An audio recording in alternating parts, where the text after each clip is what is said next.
Hello my friends, welcome to WhatCulture Wrestling. Maybe one of the last videos we do from Philadelphia, the City of Love, the brother, is that right? City of Brotherly Love. So it had something to do with all of that. So if you saw the Cody Rhodes video, you should watch it right now. We are recording in the middle of a park. There's the Rocky Steps, the Rocky statue is over there. But I don't know whether this is going to come across on camera. The eclipse is happening right now, and Phil and I keep looking at it, and we can do because it's behind clouds. However, it does pop out. Apparently we go blind, but that's okay. We can become supervillains. But look, as we do stand here on the Monday after WrestleMania 14, sports entertainment is dead. Or at least we're moving away from sports entertainment. At least that is what the hierarchy at WWE kind of insinuated. Now, we're getting to the obvious beats first. They told us this during the press conference. So it's just a way to tell you that I don't mind the term sports entertainment anymore. Every time I use it, I do it facetiously. And in that brand new WWE opening, they even say sports and entertainment. So I don't think the vibe is going to go away.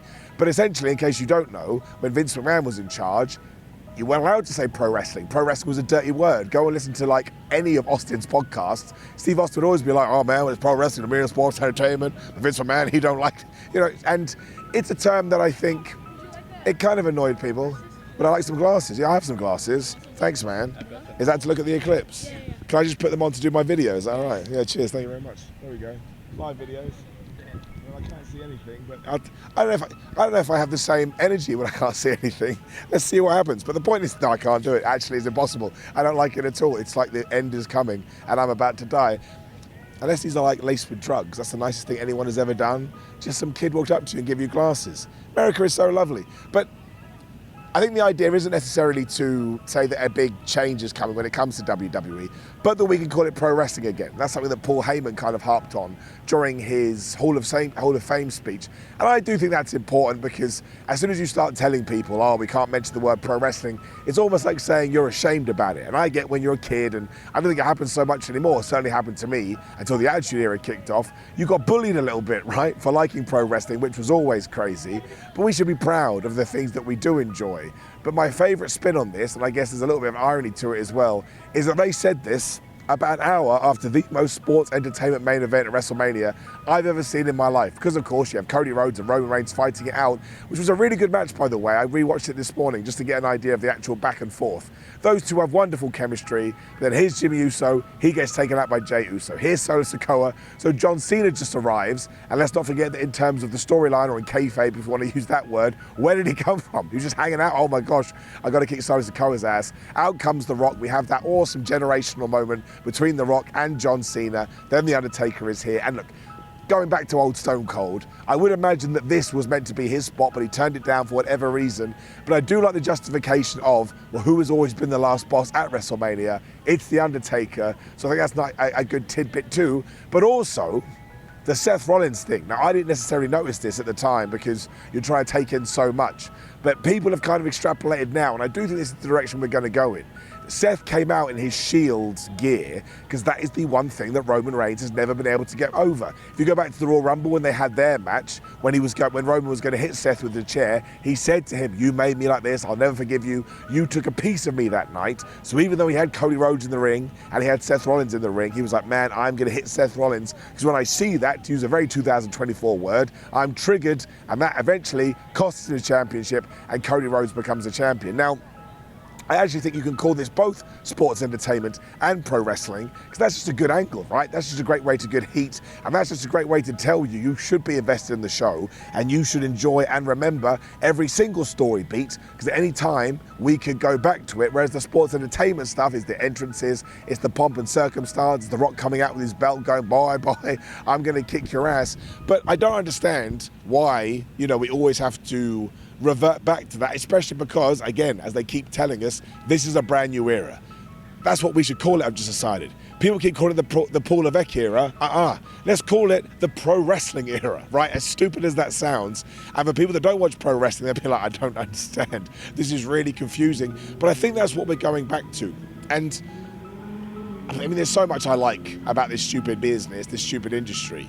But knowing that I should, and that once again I use that word, I should be rewarded for tuning into Raw, for tuning into SmackDown, even tuning into NXT, or whatever else it may be, Dynamite, Collision, you can pick your show that speaks the most to you, and knowing that I may see something that then pays off 6 months to a year down the line.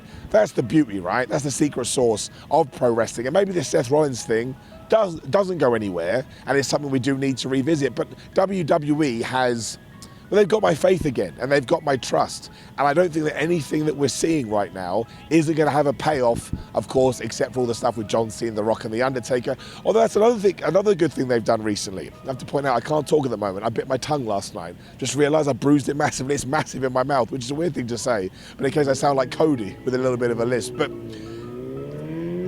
I think something that all pro wrestling is doing well right now is the use of legends. And a big criticism of WWE a few years ago, and a totally just one as well, is that either the legends were relied on too much. We all remember like a Raw 1000, whatever it was called, Raw 25, when we almost gave the message of our old stars are better than our new stars, when now we're using them in these almost cameo roles, and it's very clear who the stars of today are. It's Cody Rhodes, it's Roman Reigns, it's a Damian Priest, it's a Seth Rollins, etc., etc. And that is an awesome direction to head in. And once again, that's more pro wrestling, right? Something that Tony Khan has always done very well. We were only like a couple of months from the Sting retirement, and that is one of the best legendary retirements we have ever done. So nobody is clamoring right now, right, for The Rock versus John Cena Part 3. They wrestled twice, didn't they? Once in a lifetime, which was a massive lie.